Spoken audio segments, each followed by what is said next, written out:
Hello, it's your friendly neighborhood host, JT Wheatley, back for another episode of History Comics Podcast, this time with another edition of the Classics with Blankets by Craig Thompson, a classic autobiographical work in which Craig Thompson talks about his early life of growing up in a heavily Christian household and going through Bible camp and so forth, including meeting his first love, that affects not only his personal life, but his feelings about Christianity in general. Craig Thompson this is pretty much a great debut comic book for him that really set incredible standards, and so because the way he shows how comics can really done, because it's still a really realistic story, going to his trials, being a childhood, first love, being his parent, the family of his girlfriend, and so forth, and this mix in like realistic images with more psychological images, like the visions of Jesus and the devil and so forth. And it shows like his journey, like at the end of it, Craig Thompson has different feelings on Christianity and so, but it shows like he's just growing up and learning to adjust to new things, and yeah.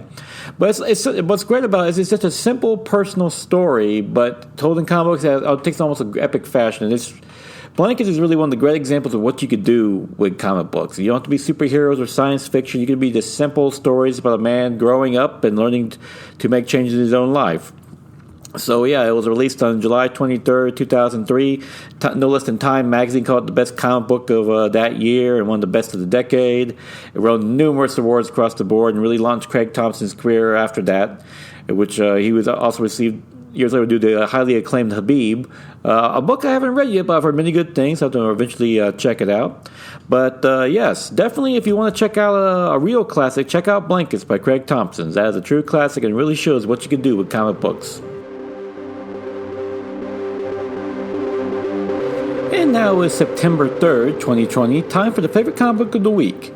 We Only Find Them When They're Dead by Al Ewing and Simone DeMeo, which is a great new science fiction series from Boom Studios that takes place far in the future where human beings have explored the furthest reaches of space and discovered giant dead beings they just call gods because they're so huge and immense.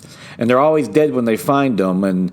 But human beings, class being opportunists, realize, well, we don't know what to do with these immense dead bodies, so let's just mine them and sell them for resources, is what they do.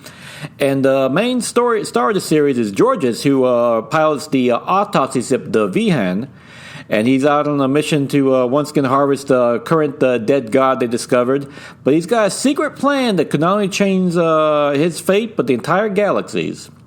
Al Ewing does a great job saying there's almost an awestruck mystery of it. Like you go, like, where do these godlike beings come from? Why are they so big? And what's the purpose of it? And it feels like there's like the great science fiction work, like real science fiction, like the stuff Ridley Scott used to do, and the movie Prometheus should have been, but sadly was not. But this has a potential to really reach out there and ask you like big questions, like, yeah, what if you go out to space and find these giant beings, and what questions you would be asking? And Simone DeMeo's art is gorgeous. I mean, when you see those first dead giant god bodies floating in space on the pages, they're all inspiring. Despite knowing they're dead, you're just still like, my goodness, what are these things and where they come from? So yeah, this is an exciting new original comic. I love the art and the story is like classic real sci-fi, which is you won't see a lot of lately. A lot of it's more like, well, like I said, it's more sci-fi instead of science fiction, but this is like real science fiction, asking real, like, interesting questions and so forth like that. So yeah, I'm definitely excited to see where this one goes. So it's like a great first issue, so definitely check it out. And please do, if you can, check out your local comic book store. And of course, if you're there as well looking for a nice classic read, pick up Blankets by Craig Thompson, because that is a true classic.